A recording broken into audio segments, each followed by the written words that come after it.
ეთერშია საავტორო რუბრიკა სამტრედიის ამბების საპატიო სტუმარი.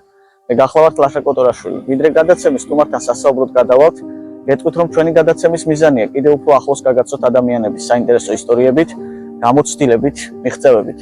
რუბრიკის ფარგლებში რეგულარულად ჩავწერთ სხვადასხვა სფეროს წარმომადგენლებს, კულტურის, სპორტის, განათლების, ბიზნესის, ხელოვნების თუ საზოგადოების აქტიურ საპატიო გამორჩეულ წევრებს. ისინი გაგვიზიარებენ თავიანთ პროფესიულ პირად გამოცდილებას. გადაცემებში გაიჟღერებს ბევრი საინტერესო თემა, ემოციური ისტორიები, გულწრფელი საუბრები.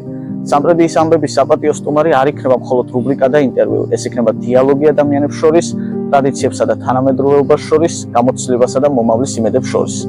დიდი მადლობა მასპინძლობისთვის ღია კაფე კარამელოს, რომელიც რესპუბლიკის ქუჩაზე, მომავლის პარკში მდებარეობს. ახლა კი გადავიდეთ სტუმართან. სამტრედიის ამბების საპატიო სტუმარია 12 წლის წარმატებული სპორტსმენი, ჩემპიონი კიოკუშინკაი კარატეში, კონტაქტურ კარატეში თეკლა რუხაძე. თეკლა სპორტის რთული და დისციპლინირებული სახეობით.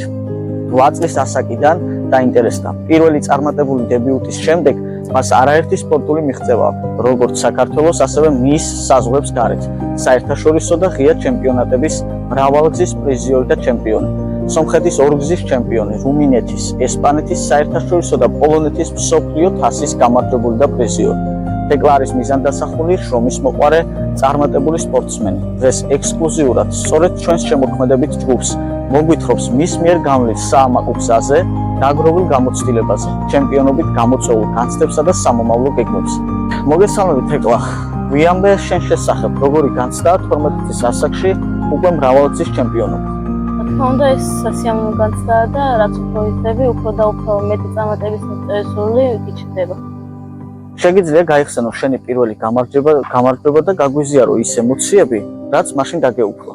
ჩემი პირველი გამარჯვება ეს იყო 8 წლის ასაკში თბილისის საერთაშორისო ჩემპიონატზე, სადაც დავიკავე მესამე საპრიზო ადგილი. ჩემი ბრძოლის ვიდეოს რომ უყურე, მივხვდი რომ უკეთესი შედეგის დადებაც შემეძლო. ეს იყო ჩემთვის ემოციური და მოტივაციის მომცემი. 12 წლის ასაკში ასეთი წარმატების მიღწევა მარტივი ნამდვილად არ არის. როგორ ახერხებ ამას? რა არის შენი წარმატების საიდუმლო? ბევრი შრომა, მიზანი გამარჯვებისკენ, თვისწყალობა და ალბათ ცოტა იხვალით. შენ სწავლობს სამტრედიის ნომერ 11 საჯარო სკოლაში და თან წარმატებული მოსწავლე ხარ. როგორ ახერხებს სწავლასა და აქტიურ სპორტულ ცხოვრებას შორის ბალანსის დაცვას? ადვილი ნამდვილად არ არის, მაგრამ როგორც სპორტში, ასევე სწავლაში ვერ ჩამორჩები, თუ გინდა რომ წარმატებული იყო. ვარჯიშის დღეებში მით უმეტეს ძალიან გადატვირთული ვარ და შუაღამემდე მეცადინეობ ხოლმე. ან ძირითადად ვწევი და ვასრულებ მეცადინეობას.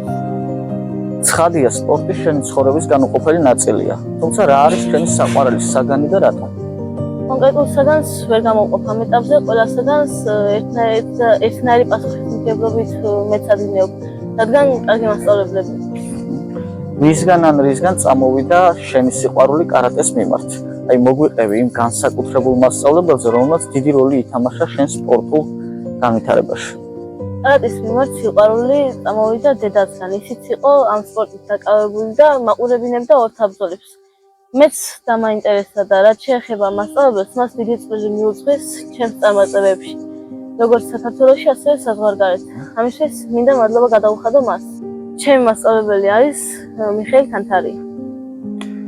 ბატონო, ბევრი თანატოლისთვის სტიმულის მიმცემი და მაგალითი ხარ. რას ურჩევდი მათ, ვინც ჯერ კიდევ ეძებს საკუთარ გზას სპორტში ან ზოგადად ცხოვრებაში? მე ყველა ჩემს თანატოლს ურჩევდი როგორც სპორტში, ასევე სხვა საქმეშიც წაგება არ ნიშნავს ყველაფრის დასასრულს. ჩემთვის პირიქით ეს სტიმულია, ბოლომდე უნდა იბრძოლო, გავიზრდელო ბოლომდე ბრძოლო. ძალიან კაი დამოკიდებულებაა. არსებობს სტერეოტიპი, რომ საბრძოლო ხელოვნებები ძირითადად ბიჭებისთვისაა. როგორ ფიქრობ, გოგონებისთვისაც თანაბრად მისაწვდომი და მნიშვნელოვანი არის თუ არა კონტაქტური კარატე? ეს ჩემი აზრით სიმართლე არ არის. კარატე ჩემი აზრით ყველასია და არც გოგონები არ ჩამოვარდებით ბიჭებს ბრძოლაში. გვიამბე შენს ოჯახზე, იმ ადამიანებზე, ვინც მუდმივად შენს გვერდითაა. როგორია მათი წვლილი შენს წარმატებაში? ჩემი ოჯახი, მშობლები და ძმები ყოველთვის ჩემს გვერდით არიან. რომ არა მშობლების გვერდით, რომ ფინანსურად და ფსიქოლოგიურად ალბათ ვერაფერს ვერ შევძლებ. დასაფასებელია ასეთი დაფასება მშობლების. რა მნიშვნელობა აქვს შენთვის მშობლიურ სამტრედიას? რას ნიშნავს შენთვის აქ გაზრდა, სწავლა და ამ ქალაქის სახელით ასპარეზობა? მე ძალიან მიყვარს სამტრედია, ძალიან ბევრი გულშემატკივარი და კეთილის მსურველი მყავს და მინდა მადლობა გადაუხადო მათ. მოგვიყევი შენი ბოლოს საერთაშორისო შეჯიბრებების შესახებ, რომელიც საზღვარგარეთ, კერძოდ იაპონიაში გაიმართა და სხვადასხვა ქვეყნის მწვრთნელებისგან დიდი გამოხმაურება და საუკეთესო შეფასება მოჰყვა. რა გამოცდილება შეგძინა ამ ტურნირმა? ბოლოს საერთაშორისო შეჯიბრზე ვიმყოფებოდი იაპონიაში. ადგილზე იქნა ცნობილი, რომ 4 ბრძოლა მელოდა. როგორც ვიცოდი, ასპარეზობა ასაკში და წონით კატეგორიაში მიწევდა, მაგრამ აბსოლუტურ წონაში აღმოჩნდა. კონკურენცია დიდი იყო, 36 მონაწილეს შორის აღმოჩნდი და ყველა 50 კილოგრამზე ზევით იყო.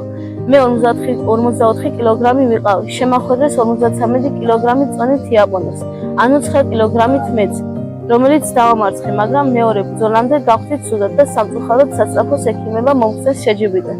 ჩემი აზრით ეს ყველაფერი გამოიწვია ემოციურმა ფონმა, ხანგრძლივმა გზამ. 21 საათი ვიმგზავრე და მხოლოდ 1 დღე მქონდა დასვენება.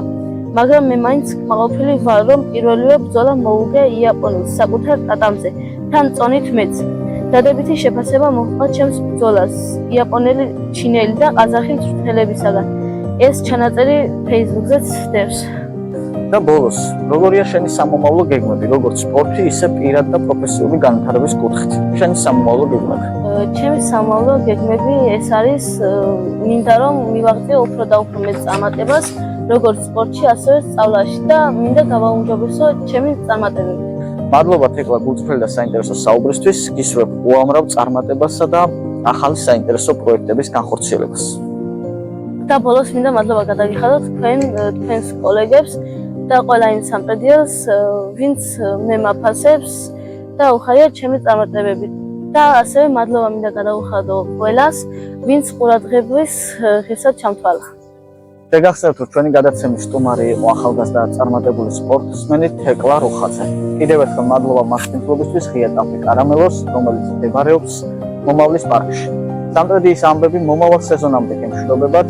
მადლობა მაყურებელს, ჩვენი გადაცემა ეთერში განახლებული ფორმატითა და ახალი იდეებით ძალიან მალე დაგიბრუნდებათ. აქვე შეგახსენებთ, რომ ჩვენ უკვე 10-მდე გადაცემა ჩავწერეთ და თამამად შემიძლია ითქვას, რომ სატელევიზიო სივრცეში რუბრიკამ დაიკვიდრა თავისი გამორჩეული ადგილი.